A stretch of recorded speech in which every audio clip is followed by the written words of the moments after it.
আমার না একটা মেয়ে পছন্দ হয়েছে, আমি না সে মেয়েরে বিয়ে করতে চাই না। না ভাইজান, আমার কোনো চাওয়া পাওয়া নাই। আমি তো বউ নিচ্ছি না, আমি ঘরের মেয়ে নিচ্ছি। তাই আমার কোনো চাওয়া পাওয়া নাই। ও আজকাল থেকে আমার ঘরের মেয়ে। বাবা, বৌমাই তো এই মাত্র বাইরের থেকে আইসা গোসল করতে গেছে। রত্না কোথায় গিয়েছিল তুমি জানো? না তো বাবা।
মা মা মা, আমি তোমার কাছে না একটা কথা বলবো। কি কবি বাজান ক? মা, আমার না একটা মেয়ে পছন্দ হয়েছে, আমি না সে মেয়েরে বিয়ে করতে চাই। মা, মেয়েটি কোথায় থাকে? তুই মেয়েটির ঠিকানা জানস? মেয়ের বাপের নাম কি? হ মা, আমি না মেয়েটি ঠিকানা জোগাড় করছি, তুই না কালকে দেখতে যাইবা। ঠিক আছে বাবা, আমি যাব। আমার লক্ষ্মী মা। আচ্ছা তাহলে আমি ঘরে গেলাম।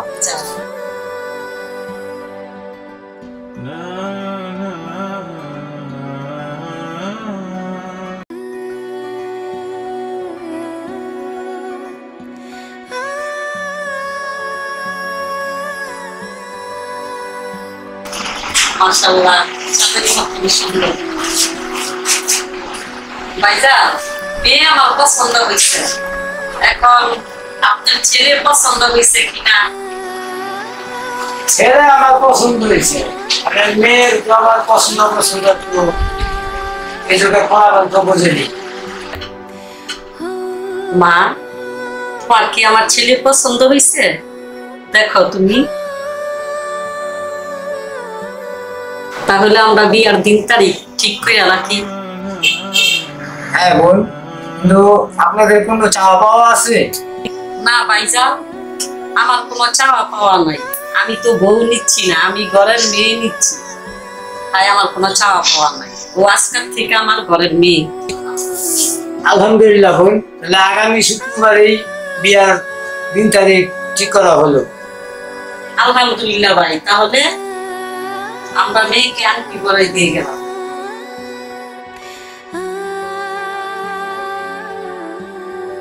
তাহলে আজ আমরা উঠি ভাইয়া।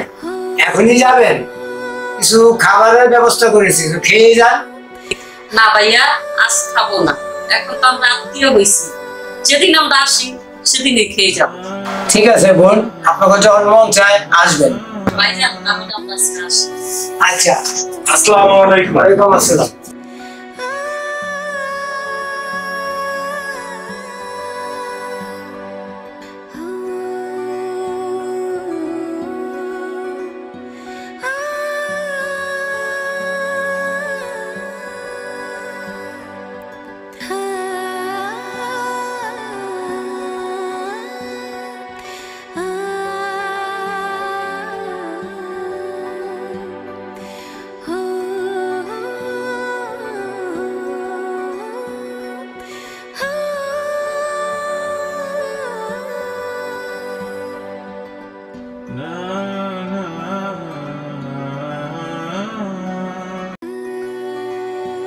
মা, ও মা, কিরে বাজান, তুই আইছ?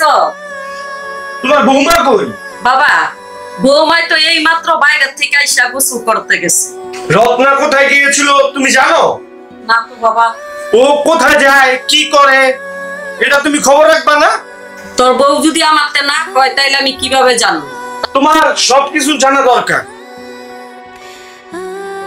ছেলেটার আবার হঠাৎ করে কি হইল? কি হয়েছে? শুয়ে আছো কেন?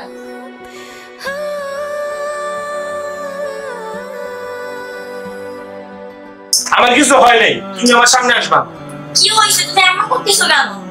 বললাম না আমার কিছু হয় নাই, তুমি আমার সামনে থেকে যাও। কি সমস্যা আমাকে তো বলবা। এখান থেকে সরো, কোনো সিরিকেট করবা না। আমি আবার কি করলাম? কিরে, কি হইছে তো গো? এত জোরে জোরে চিল্লাচিল্লি করতাছ? তুমি বুঝবা না।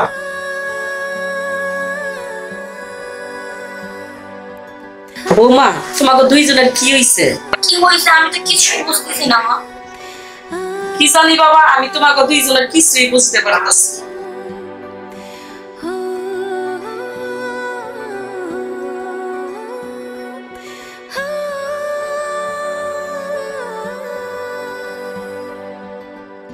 মা, আপনার ছেলে কোথায়?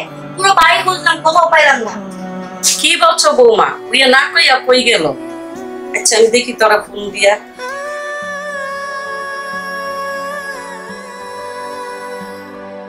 হ্যালো, আসসালামু আলাইকুম মা।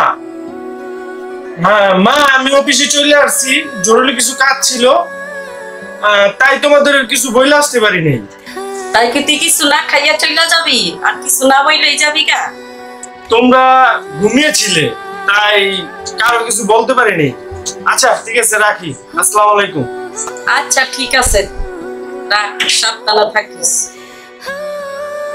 আসসালামু আলাইকুম মা, কেমন আছেন আপনি? ওয়ালাইকুম আসসালাম, ভালোই আছি। তুমি ভালো আছো? এই তো আলহামদুলিল্লাহ ভালো আছি।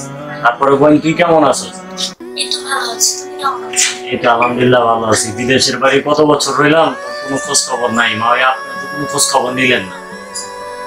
এই যে বাবা তুমি আসছো, এখন সবার সাথে সবাই দেখা সাক্ষাৎ হইব।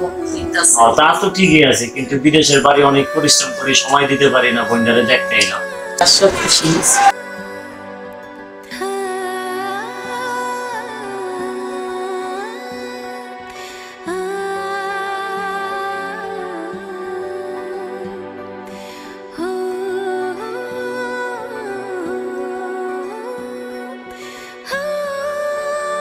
কি হয়েছে তোমার? তুমি এইভাবে এরকম কেন চলে আসলে? উনি কি ভাববে? উনি কি ভাবলো তাতে আমার আসে যায় না। আর উনি এ বাড়িতে কেন এসেছে? তুমি এইভাবে কথা বলছো কেন? তো কিভাবে কথা বলবো? ও, উনি তো আবার তোমার নতুন প্রেমী। ছি, এগুলো কি বলতেছো? ভদ্রভাবে কথা বলো। আমি তোমাদের দুজনকে আবাসিক হোটেল থেকে বের হতে দেখেছি। হ্যাঁ, উনি আমার ভাই। আমাদের বিয়ের সময় উনি আসতে পারেনি, তখন সে বিদেশে ছিল, তার জন্য আমাদের বিয়েতে আসতে পারেনি। শুনলাম ভাইয়া ওই হোটেলে চাকরি পেয়েছে, তাই দেখা করতে গিয়েছিলাম। হয়তোবা তুমি ওই সময় আমাদেরকে একসাথে দেখেছিলে। সব সত্যি কথা। তোমাকে মিথ্যা কথা বলবো কেন? চলো ভাইয়ের সাথে তোমাকে পরিচয় করিয়ে দিই। ও, উনি তোমার ভাই।